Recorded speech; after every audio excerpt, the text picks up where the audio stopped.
الحمدللہ والصلاة والسلام علی رسول اللہ، اما بعد، اعوذ باللہ من الشیطان الرجیم، بسم اللہ الرحمن الرحیم۔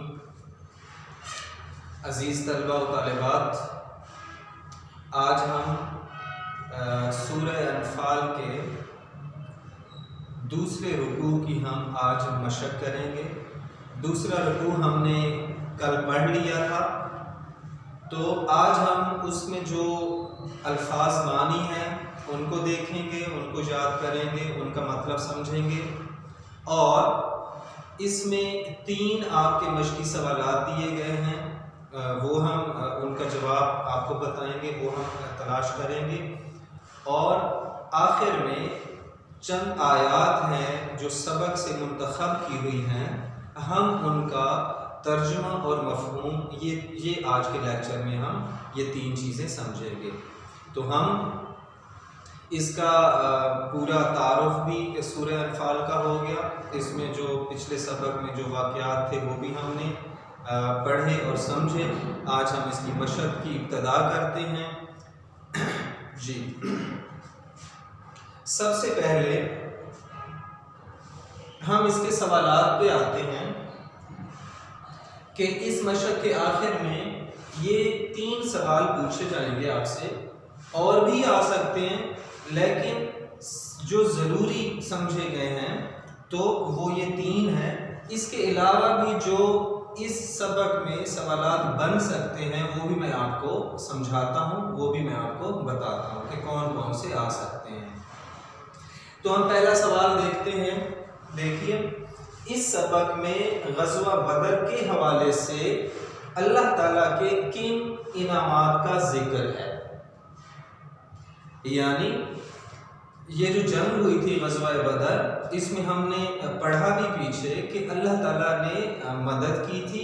وہ کس طرح مدد کی تھی، اس کا جواب اس کا جواب میں آپ کو بتاتا ہوں۔ آپ نوٹ کر لیں، اپنے پاس نوٹ بک پہ نوٹ کر لیں تو یہ بہت بہتر ہوگا۔ اس کے جواب میں ہم یہ لکھیں گے کہ مومنین کے لیے اللہ تعالیٰ کی طرف سے 5 انعامات کا ذکر ہے۔ کتنے انعامات کا ذکر ہے؟ 5 انعامات کا ذکر ہے۔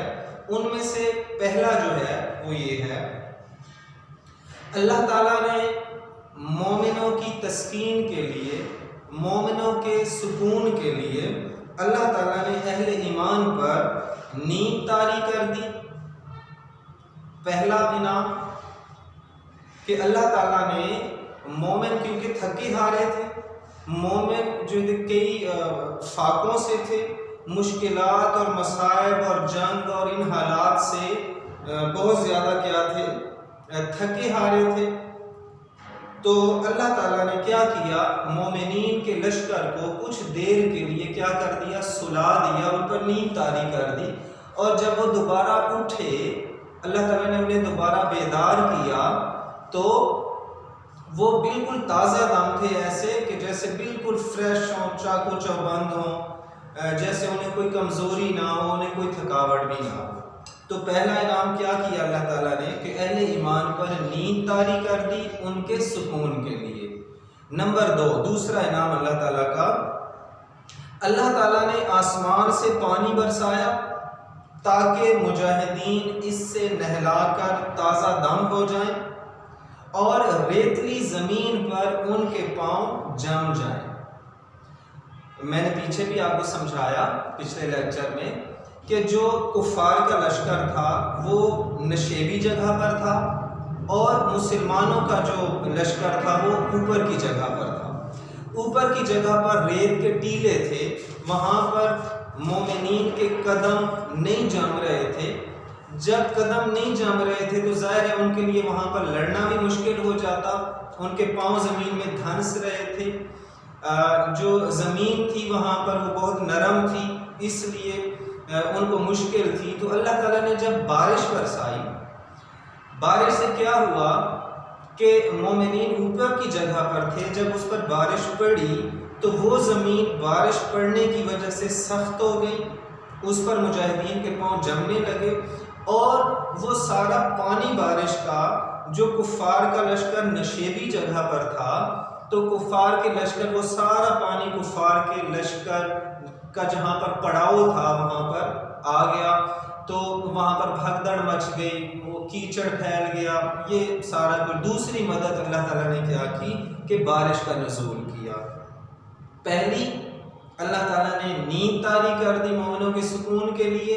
نمبر 2، اللہ تعالیٰ نے آسمان سے بارش برسائی تاکہ مجاہدین اس سے نہلا کر پاک صاف ہو جائیں اور ریتلی زمین پر ان کے پاؤں جمے رہیں۔ تیسرا انعام، اللہ تعالیٰ نے فرشتوں کے ذریعے مسلمانوں کو تسلی دی اور سکون اور اطمینان بخشا اور تاکید کی کہ وہ ثابت قدم رہیں۔ ہم نے سبق میں پڑھا کہ اللہ تعالیٰ نے جب فرشتوں کی فوج اتاری، کتنے فرشتے اللہ تعالیٰ نے اتارے؟ 1000 فرشتوں کی فوج جب اللہ تعالیٰ نے اتاری، اور اللہ تعالیٰ نے فرشتوں کو یہ کہلا بھیجا کہ تم ایمان والوں کو جا کر تسلی دو کہ میں تمہارے ساتھ ہوں، میری مدد تمہارے ساتھ ہوگی، اور تم جو ہے وہ ثابت قدم رہنا، تم دل نہ چھوڑنا، دل نہ ہارنا۔ تو تیسری مدد، اللہ تعالیٰ نے فرشتوں کا نزول کیا۔ نمبر 4، اللہ تعالیٰ نے کفار کے دلوں پر مسلمانوں کا رعب اور دہشت ڈال دی۔ اللہ تعالیٰ نے کفار کے دلوں میں مسلمانوں کا رعب ڈال دیا اور مسلمانوں کی دہشت کفار کے دلوں میں ڈال دی، پیدا کر دی۔ اور نمبر 5، اللہ تعالیٰ نے فرشتوں کے ذریعے جنگ میں مدد کی۔ یہ ہم پہلے بھی پڑھ چکے ہیں۔ یہ انعامات جو ہیں وہ اللہ تعالیٰ نے اس جنگ میں مومنین پر کیا کیے؟ مومنین پر اللہ تعالیٰ نے یہ انعامات کیے۔ میں پھر اس کو ریپیٹ کرتا ہوں۔ پہلے سوال کا جواب، اللہ تعالیٰ نے اہل ایمان کے سکون کے لیے ان پر نیند طاری کر دی۔ نمبر 2، اللہ تعالیٰ نے آسمان سے پانی برسایا تاکہ مجاہدین اس سے نہلا کر پاک صاف ہو جائیں اور ریتلی زمین پر ان کے پاؤں جم جائیں۔ نمبر 3، اللہ تعالیٰ نے آسمان سے فرشتوں کی فوج اتاری مسلمانوں کی مدد کے لیے، اور ان فرشتوں نے آ کر مسلمانوں کو تسلی دی کہ وہ ثابت قدم رہیں، اور جو جنگ میں فتح ہے وہ انشاءاللہ اللہ تعالیٰ یہ کہتا ہے کہ وہ مسلمانوں کا مقدر ہوگی۔ تو یہ اللہ تعالیٰ نے اور اللہ تعالیٰ نے کفار کے دلوں میں مسلمانوں کا رعب ڈال دیا، مسلمانوں کی دہشت کفار کے دلوں میں ڈال دی۔ تو اس طرح اللہ تعالیٰ نے کیا کیا؟ غزوہ بدر میں انعامات کیے۔ دوسرا سوال ہے، کفار کے ساتھ مقابلے کی صورت میں سورہ انفال کی ان آیات میں کیا ہدایات دی گئی ہیں؟ ہم نے پڑھا، یا ایھا الذین آمنوا، اے ایمان والو، اذا لقیتم الذین کفروا زحفا، اگر تمہارا میدان جنگ میں دشمنوں کی فوج سے مقابلہ ہو، آمنا سامنا ہو، فلا تولوہم الادبار، تو ان سے پیٹھ نہ پھیرنا۔ پیٹھ نہ پھیرنا مطلب ان سے ڈر کر میدان جنگ سے فرار اختیار نہیں کرنا، میدان جنگ سے ڈر کے بھاگنا نہیں ہے۔ یہ اللہ تعالیٰ نے کیا کیا؟ یہ اللہ تعالیٰ نے مومنوں کو ہدایات کی، مسلمانوں کو ہدایات کی کہ جب کفار کے ساتھ تمہارا مقابلہ ہو میدان جنگ میں تو ان سے پیٹھ نہ پھیرنا۔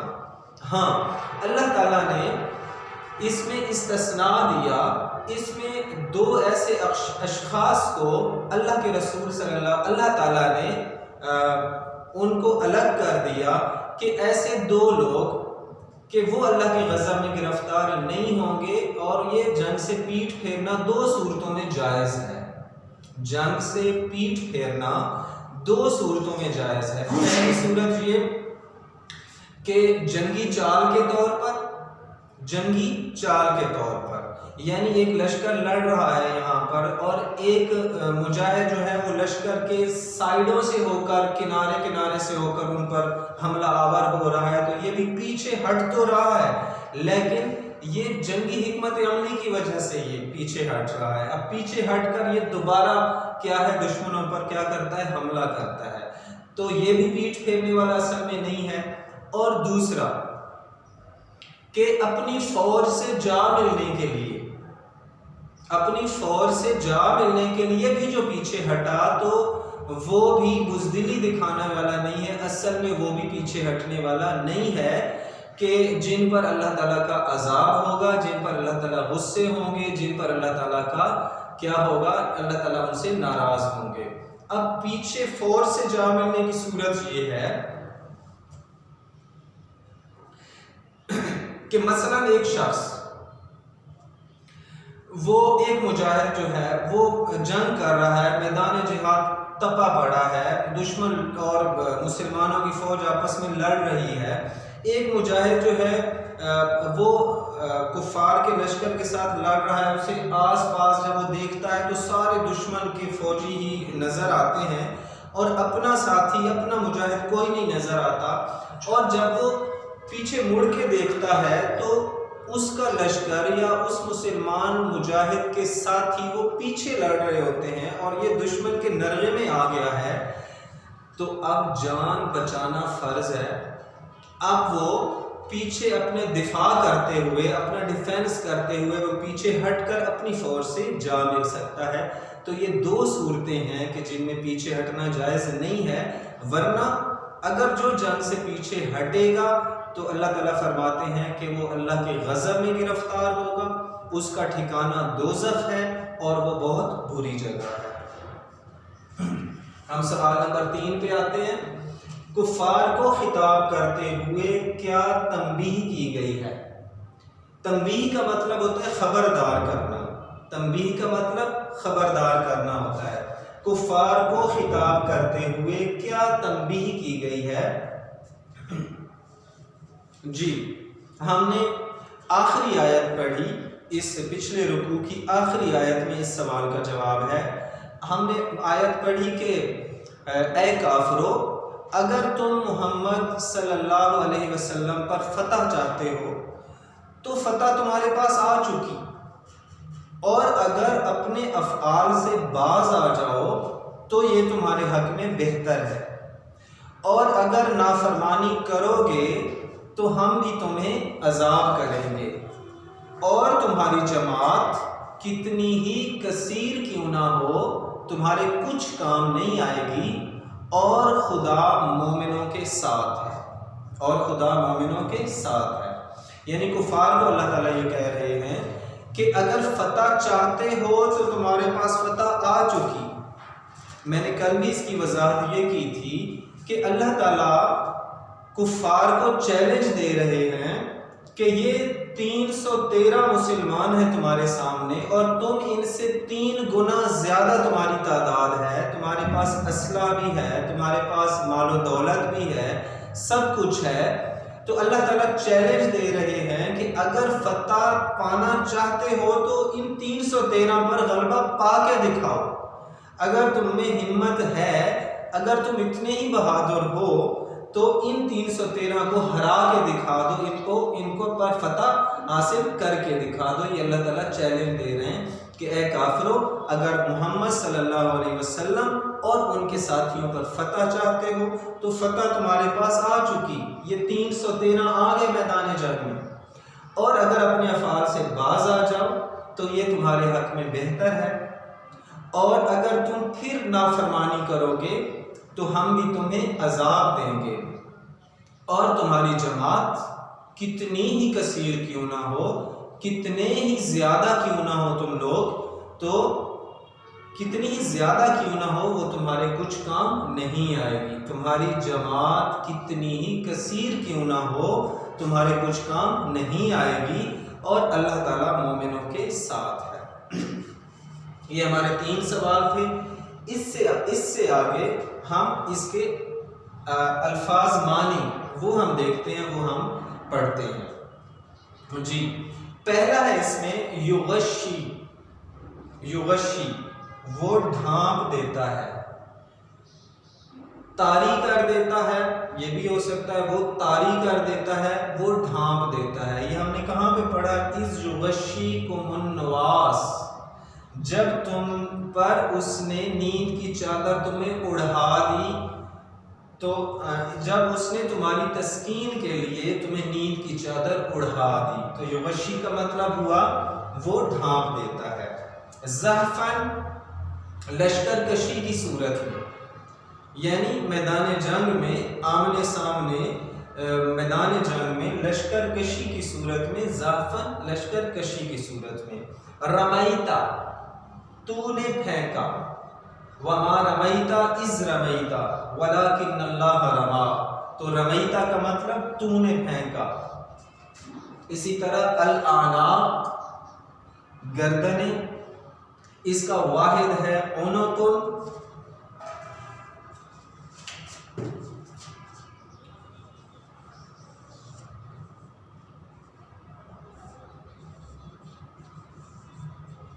عنقن اس کا واحد ہے گردن، اور الاعناق گردنیں۔ موہنو، کمزور کرنے والا ہے، موہنو کمزور کرنے والا ہے۔ ان اللہ موہنو کید الکافرین، کافروں کی چالوں کو، کافروں کی تدبیروں کو موہنو کمزور کرنے والا ہے اللہ تعالیٰ۔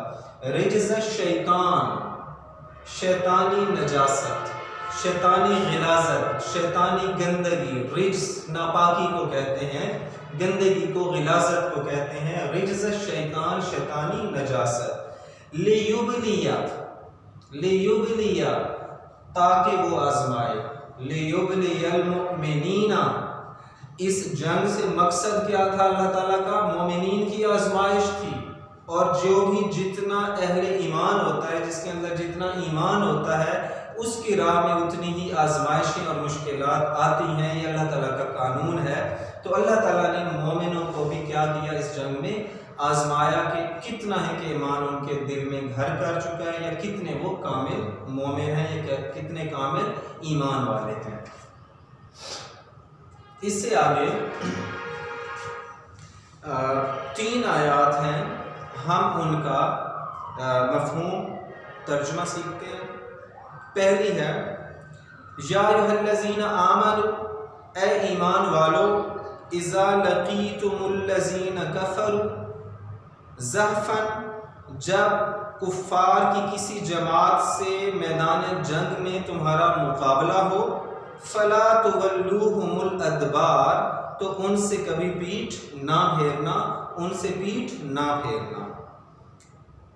دوسری آیت وما رمیت اذ رمیت ولکن اللہ رما، اے محمد صلی اللہ علیہ وسلم، خطاب ان کو ہے، تو ہم یہ بریکٹ میں لکھیں گے، جو ترجمے میں شامل نہیں ہوتا ہم اس کو بریکٹ میں لکھتے ہیں۔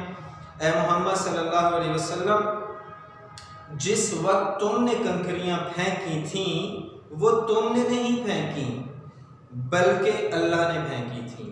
اللہ کے رسول صلی اللہ علیہ وسلم نے اس جنگ میں مٹھی بھر کنکریاں اٹھا کر اور کفار کی جانب پھینک کر ان پر لعنت کی، ان پر لعنت کی۔ تو اللہ تعالیٰ نے فرمایا کہ اے محمد صلی اللہ علیہ وسلم، جو کنکریاں تم نے پھینکی تھیں وہ اس میں میری رضا بھی شامل تھی، کہ میں بھی یہی چاہتا تھا کہ کفار پر لعنت، میری بھی لعنت ہے کفار پر، یہ جو تم نے لعنت کی ہے محمد صلی اللہ علیہ وسلم، تو میری بھی کفار پر کیا ہے؟ لعنت ہے۔ تو اس لیے اللہ تعالیٰ نے فرمایا کہ اے محمد صلی اللہ علیہ وسلم، جو کنکریاں آپ نے پھینکی وہ آپ نے نہیں پھینکی بلکہ اللہ تعالیٰ نے پھینکی۔ اور آخری اس کی آیت ہے وَلَن تُغْنِيَ عَنْكُمْ فِئَتُكُمْ شَيْئًا وَلَوْ كَثُرَتْ، اور تمہاری جماعت، فئتن جماعت یا گروہ ہوتا ہے، وَلَن تُغْنِيَ غنی نہیں کرے گی، تمہیں فائدہ نہیں دے گی، وَلَن تُغْنِيَ تمہیں ہرگز فائدہ نہیں دے گی، عَنْكُمْ تم سے، فئتکم تمہاری جماعت، شیئاً کچھ بھی فائدہ نہیں دے گی، وَلَوْ كَثُرَتْ اگرچہ وہ زیادہ ہی کیوں نہ ہو، اور تمہاری جماعت کتنی ہی کثیر کیوں نہ ہو، تمہارے کچھ کام نہیں آئے گی۔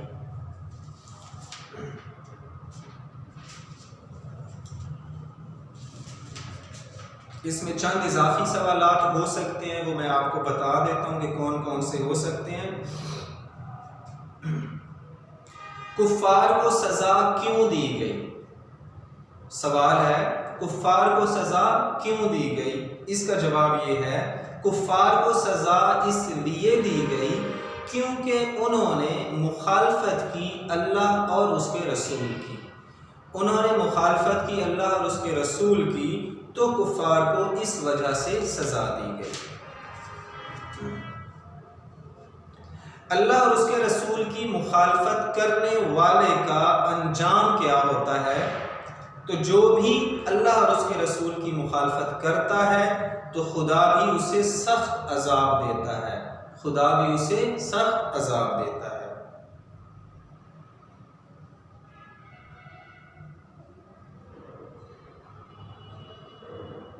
اور سوال ہے کہ کن صورتوں میں جنگ سے پیٹھ پھیرنا جائز ہے؟ کن صورتوں میں جنگ سے پیٹھ پھیرنا جائز ہے؟ دو صورتوں میں، ایک جنگی حکمت عملی کے طور پر پیٹھ پھیرنا جائز ہے، یا پھر اپنی فوج سے جا ملنے کے لیے پیچھے ہٹنا۔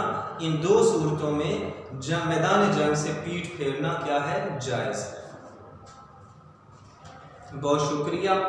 آج ہم نے یہ دوسرے رکوع کی مشق کی، امید ہے آپ کو سمجھ آ گئی ہوگی۔ مزید بھی آپ جو ہے اپنی تیاری کرتے رہیں اور مجھے دعاؤں میں یاد رکھیں۔ انشاءاللہ اگلے لیسن کے ساتھ پھر ملاقات ہوگی، تب تک کے لیے اجازت۔ السلام علیکم ورحمۃ اللہ وبرکاتہ۔